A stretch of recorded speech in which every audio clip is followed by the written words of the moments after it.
Don't take this the wrong way, but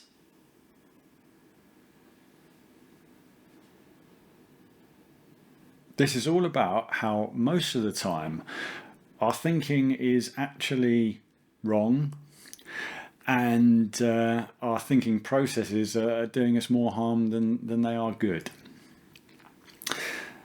So that classic phrase, don't get me wrong, but, or no offence, but, it's like people say, if you've got to say but, then it's going to be offensive. But is it? Because this is something that we have to learn in recovery. There's a lot of phrases about this. I'm surprised I haven't done a video about this sooner, actually. There's a lot of phrases. One of the classics is, don't let someone live rent-free in your head.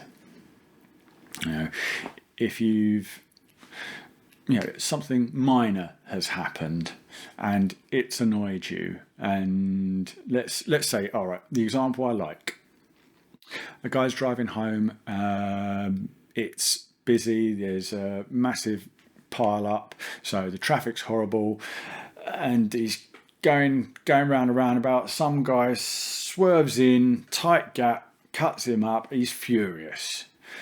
The rest of that drive, he's on the way, he's fuming. How could that person cut him up? He gets home and he says to his wife, "You won't believe this. The traffic was horrible. I'm coming out that roundabout and some arsehole cuts me up." Now, did they? It wasn't someone cutting you up.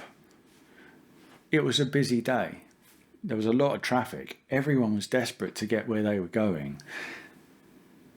Someone in a car saw a gap and they went for it. They weren't cutting you up. They were pulling in front of another car because they saw a gap, because they were busy too and they had to get home. So the man who's taken that person, he has spent his whole drive being angry and offended that someone cut him up. And he spent all that time getting himself rolled up, whereas in fact it was just a busy day, and if he'd been the one who'd got in the gap, then the other guy could have thought the exact opposite, or the same thing he was thinking. At the end of the day, we are the only ones who can make us feel bad. We are the only ones who can be offended by something. We are the only people that can become frustrated with something, angry at something, resentful of something or someone or whatever. It's all about how we respond to something. In recovery, we have to, by whatever method, CBT, self-exploration, etc., you have to look at your life's experiences and say, right, how did I respond to that situation? Did I think of it from the other person's point of view? Then did I assume what they thought? Did I assume what they meant? And did I take it personally? Did I take it irrationally? And I've been struggling with this. Like everyone, I'm still human. I'm not perfect. I still get annoyed. I still get frustrated. I have to deal with this on a daily basis with the comments coming in. Sometimes I get like, "Oh, they're attacking me. I'm no good at this. I've failed because someone said something that upset me." But I took it as upsetting. A lot of the time I might get a negative comment and my automatic reaction is, "Oh, they're in denial, they're transferring their anger against me, they don't know what they're talking about." It's like, Robin, calm down.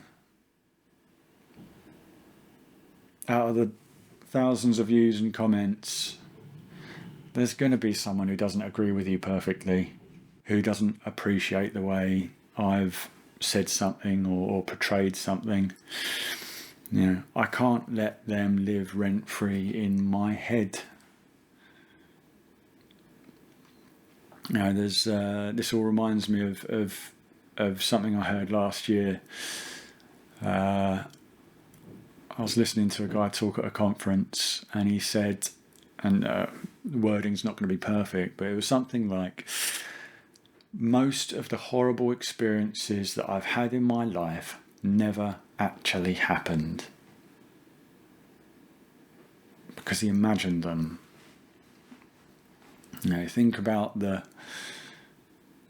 something everyone can relate to. You've been for a job interview, and you've got like a few days or weeks or whatever waiting for them to respond and come back, and you're thinking, oh my god, they haven't responded to me, I've failed, I messed up the interview, I should have done this, I should have done that, oh my god, it was useless, how am I going to do this, oh I really need to leave my job, oh I can't stand this, how am I going to keep on living in this stupid job I hate, I needed that job, I wanted that one, that was going to be the answer to everything, and oh god, I've failed.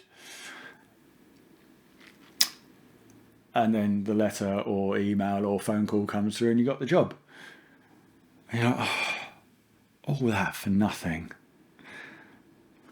Winding yourself up, stressing, worrying, blowing everything out of proportion. It's total madness.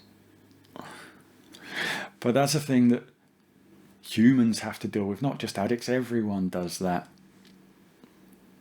But for us addicts and alcoholics, that's something that can potentially drive us to drink, and for years did drive us to drink and use.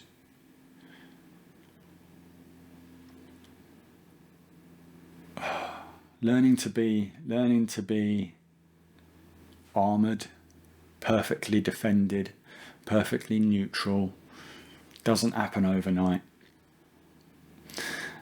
And you can't just do it one time and learn. It slips.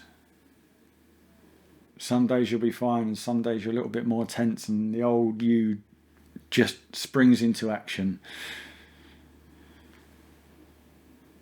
The little thing can set you off, and you spiral again. It takes a while to bring it back, find your calm, and go, no, it's okay. I don't need to let that wind me up today. I don't need to let that be the one thing that keeps me in a bad mood for the rest of the day. I don't need to let that be the one thing that drives me back into a bottle. I won't let it be the one thing that drives me back to the bottle. See, there's something else that has made me want to do this video as well. It's the comments coming in, not my reaction to them like I've just been talking about, but it's some of the people who comment, and don't take this the wrong way, but they'll comment and they'll say, I'm really struggling at the moment, this and this and this has made it really hard. And I know, I was there. I've been there. Spent years letting those things drag me down. And I'm not saying that they're all in your head. They are real situations and your reaction to them is real. But the reality of all the negatives that you may have come up with probably isn't. It's hard to define the line between reasonable reaction, appropriate reaction, understandable reaction, and when does it become overblown? What point are you going into the realm of worrying about unnecessary things? It's reasonable to be frustrated that you won't get that job that you really wanted because you saw that as a key stepping stone in your life and you can't imagine the next opportunity. How bad is it? How bad should you let it make you feel? Yes, you feel bad. But there will be another opportunity. And like I said, it doesn't have to be the thing that drags you down into the bottle, because if that happens, then the next opportunity could be tomorrow, and that next opportunity would be squandered. It would be destroyed if you had another drink. And then this comes back to my last video, or whenever it was. Gratitude. At least you had the opportunity. At least you didn't completely miss that interview because you went out the previous night on a bender and woke up hungover somewhere else, not able to get there, not being able to face the fact that you messed up another opportunity, and then sinking under the crushing weight of guilt and shame of everything you'd done. At least you got there and you tried. Oh, life is a bloody hard balancing act. Being in touch with your emotions, but not being too much in touch with your emotions. I think I know I've kind of verged into other areas, but I think the bottom line is that classic phrase: never assume it makes an arse out of you and me. And not just with people, like I said, with situations. So if you're watching this and you know that things have pissed you off for too long, and that you do fly off the handle maybe, got a bit of a temper, bit of road rage, maybe next time they happen, try taking a deep breath and a step back. Maybe put one foot in the other person's shoes. And then take another step back and have a moment to think about your gratitude and what you do have. And despite all that, what have you still got? So remember those phrases. Maybe try some meditation. Do some CBT exercises or whatever. But I hope that's helped you put some things in perspective. Clicky stuff, like, subscribe, all that. Catch you soon. Bye.